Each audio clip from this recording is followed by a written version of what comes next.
Bienvenue sur le podcast de Mandarin Mandarine. C'est une école de langue chinoise spécialisée dans la médecine traditionnelle chinoise. Vous pouvez approfondir votre exploration de cette médecine grâce à une meilleure connaissance du mandarin. Venez goûter aux fruits de 5000 ans de culture grâce à des leçons pleines de vitamines. 你们好, nouvel épisode du podcast de Mandarin Mandarine. Aujourd'hui, attention, on s'attache à un nouveau caractère très important puisqu'on parle de médecine traditionnelle chinoise quand même. Oui, mais on ne sait pas encore comment dire ça. Médecine traditionnelle chinoise, c'est quand même grave. Ouais, donc on va régler ça tout de suite. Oui, on va d'abord voir comment dire la médecine. Donc la médecine, déjà la prononciation est très facile. Ouais. C'est I. Comme un. Voilà, c'est ça. Exactement la même prononciation, le même ton, premier ton. Voilà. I, Y, I. Vous commencez à vous mélanger les pinceaux. Ouais. Quand vous dites I, est-ce que c'est un ou est-ce que c'est médecine? Rien à voir. En fait, dans le contexte, on peut deviner. C'est un caractère un peu comme les, on peut dire suffixes ou préfixes en français, parce que ce caractère, ça signifie tout ce qui a un rapport avec la médecine. En fonction des mots suivis, il peut signifier traiter, soigner, médecin, etc. Ouais. Oui, donc un caractère extrêmement important en ce qui nous concerne, puisqu'il va être très très très utilisé. Ouais. Et donc effectivement, c'est un caractère qui est rarement utilisé seul. C'est souvent combiné avec d'autres caractères. Justement, on va vous en donner plusieurs aujourd'hui. Et d'abord, on va regarder l'écriture de ce caractère avec la version traditionnelle. Parce que un beau caractère traditionnel. Oui, parce que ça nous donne beaucoup d'indices sur comment les gens voyaient la médecine à l'époque. Il a deux versions traditionnelles de ce caractère. Première version, il a 3 parties. La partie gauche, ça correspond à une flèche dans un étui. Tu sais pourquoi? Pour piquer. Non. Imagine à l'époque, les médecins soignaient le plus souvent quel genre de problème? Des blessures. Voilà, les blessures des soldats et touchés par les flèches à l'époque, bien sûr. Les personnes qui soignaient ce genre de blessures étaient médecins. D'accord. Donc ça, c'est une partie. Ouais. Et il y a une autre partie, la partie à droite en haut. Cette partie-là représente en fait un bâton, en tout cas une main qui tient un bâton ou un maillet. Quelque chose qui va être un outil pour servir à la médecine. Pour préparer la remède. Ouais. Et enfin, en bas, une des versions, la partie en bas, c'est une jarre à fermentation de l'alcool pour désinfecter parce qu'à l'époque, déjà, avec l'alcool, on sait que ça peut nettoyer. Oui. Par contre, il y a une autre version, c'est une sorcière. Ah. Parce que, en fait, les médecins chinois pendant longtemps, jouer un rôle, on peut dire chaman, parce que si vous avez déjà étudié l'ancienne médecine chinoise, considérez que la santé était un ensemble de bien-être physique, mental et, on peut dire, spirituel. En gros, déjà, bien sûr, le corps physique, il faut que ce soit en bonne santé. Après, il y a aussi les émotions. Donc, en médecine chinoise, on parle beaucoup les liens entre la santé et les émotions. Mais il y a aussi une autre dimension. Des fois, on ne sait pas trop pourquoi la personne est toujours malade. Comme en français on dit la possession, par exemple. Oui. Genre les fantômes, les mauvais esprits qui possèdent la personne, ou des fois on pense que dans la maison il y a quelque chose, comme une maison hantée, du coup la personne qui habite dedans est toujours malade. En gros, tout ce genre de choses qu'on peut pas forcément expliquer, mais il y a longtemps, on constatait qu'il y avait une partie de maladie due à ce genre d'éléments. Du coup, il y avait des sorciers ou chamans qui faisaient certains rituels pour exorciser. Pour soigner ces personnes. Il y a un livre où il y a un chapitre 13 qui parlait spécifiquement de ces problèmes-là. Donc, en médecine traditionnelle, il y avait, du coup, ces 3 parties. Donc, quelqu'un qui soigne les maladies physiques, quelqu'un qui est touché par une flèche, mais qui prépare le remède, mais c'est aussi quelqu'un qui pouvait soigner une personne touchée par les mauvais esprits. Ouais, c'est ça, oui. D'où peut-être aussi le bâton, ça peut peut-être aussi avoir un rôle de chose peut-être qui relie au chaman, quoi. Donc ça, c'est I. Ouais. Donc ça, c'est la version traditionnelle du caractère. Aujourd'hui, qu'est-ce qu'il en reste? En fait, il en reste la première partie.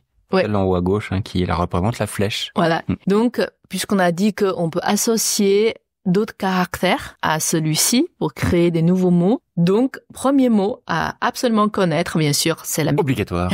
La médecine traditionnelle chinoise, ça sera quoi? Révision, comment on dit milieu, la Chine, centre. Ce qui fait penser à la Chine, donc ça va être zhong. Zhong. Zhong, Z-H-O-N-G, premier ton. Zhong, Zhong. Mandarine, le symbole, c'est aussi le caractère Zhong. Tout à fait. Donc, la médecine chinoise, c'est Zhongyi. Zhongyi. Non, médecine de la Chine. C'est pas le milieu du 1. Ouais, non. C'est la médecine traditionnelle chinoise. Ouais. Zhongyi. Donc, vous avez remarqué, c'est à l'envers du français, encore une fois. C'est d'abord milieu, Chine, après médecine. Ce qui caractérise est avant.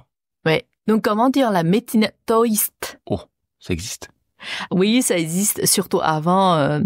Maintenant, il y en a plus beaucoup. Justement, ce qui différencie de la médecine taoïste et de la médecine traditionnelle chinoise, il y a beaucoup plus de parties sur les esprits, plus le rôle sorcier, chaman. Alors, j'imagine que ça va avoir un rapport avec le Tao. Tao, ouais. Donc ça fait Tao Yi.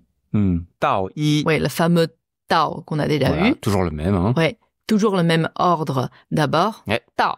Après, Yi. Donc, Tao, la médecine taoïste. Ou le médecin taoïste. Ouais. Ensuite. Ouais, là, je vais te faire deviner. Ah.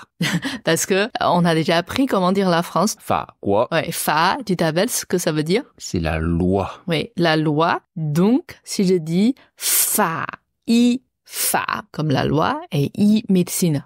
Médecine de la loi. Donc, d'après toi, c'est quoi? Médecine de la loi. Ah, le médecin légiste. Voilà, très bien. Ok, rigolo.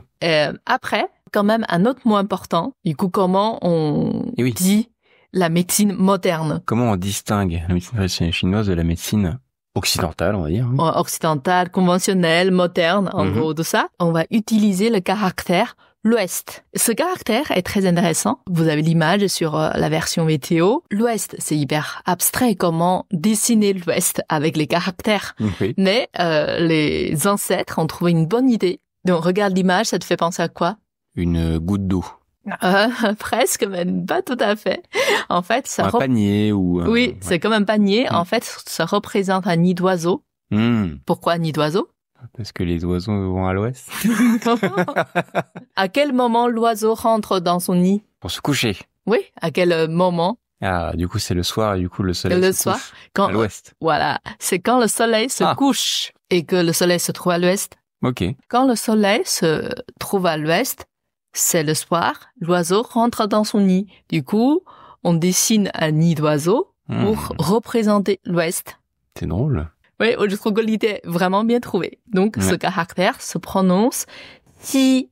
Si. X-I, pas facile à prononcer. Bah, c'est surtout, ne disent pas xi, hein. Donc c'est si. Comment tu arrives à dire? C'est entre le se et les che, en fait. Pour moi, il faut bien serrer les dents et la langue est juste derrière. Donc, si. C'est ça. Si. Premier ton. Donc, si, ça signifie vraiment la direction à l'ouest, mais ça veut dire aussi occidental, puisque en français aussi, occident, c'est l'ouest. Oui. Ah bah oui. Alors après, pour revenir sur la prononciation, je pense que maintenant, si, c'est quelque chose de plus facile à prononcer pour les Français parce que tout le monde connaît Xi Jinping. Ah oui, c'est vrai. Et donc, alors ce n'est pas le même caractère, mais c'est la même prononciation, donc. Mais si, c'est, pour le président, c'est le deuxième ton, et là, c'est le premier ton. Oui, certes. Ça ressemble au caractère 4, un peu. Oui. C'est juste comme si ça a une partie qui ressort et plus un trait en haut. Ouais, c'est vrai. Donc, comment dire la médecine occidentale? Ah, facile. Du coup, on dit d'abord l'Ouest et médecine. Donc, ça fait... Si-i. Ouais, si-i. Si-i. Donc, souvent, on dit Zhong-i, si-i. La médecine chinoise, la médecine de l'Ouest, moderne, si-i. Ou, des fois, on dit les deux ensemble. Zhong-si-i. Zhong-si-i. Pour parler de la médecine en général? Ouais, pour dire, c'est un hôpital global où on propose les deux médecines. Zhong-si-i. Ou des fois, on dit, c'est un traitement qui associe Zhong-si-i, qui associe les deux types de médecine. Donc, donne peut-être un peu de médicaments chinois un peu de médicaments. Vous aurez du Doliprane moderne, voilà. Et de la peau de grenouille. Voilà, c'est ça. Mais c'est pas mal. Ah bah ouais. On prend les outils qui sont utiles, mais n'importe quel genre de médecine. Oui, tout à fait. Dans un autre épisode, on va parler justement du système de la santé en Chine. Voilà, donc on fait une révision. Donc comment on dit médecine? I. La médecine chinoise. Zhong-yi. Ouais, Zhong-yi. La médecine occidentale. Xi-yi. Ouais, l'Ouest, Xi-yi. Jusqu'ici, on a que des premiers tons, on a remarqué. Ouais. Et la médecine taoïste. Tao-yi. Ouais, Tao-yi. Et le médecin légiste, c'est ça? Oui, de la France. Fa-yi. Ouais, Fa-yi. Le médecin français. Ouais, Fa-yi. Bah voilà, vous savez enfin de quoi vous apprenez la langue. En chinois. Ouais. Le sujet de notre podcast. Hein. Ouais. C'est donc Zhong-yi. Zhong-yi. Voilà, à la prochaine fois. Tiens. Voilà, c'est la fin de cet épisode. Vous reprendriez bien un nouveau concentré de culture et de langue mandarine. N'hésitez pas à vous renseigner sur mandarinmandarine.fr. Tenez vos jus.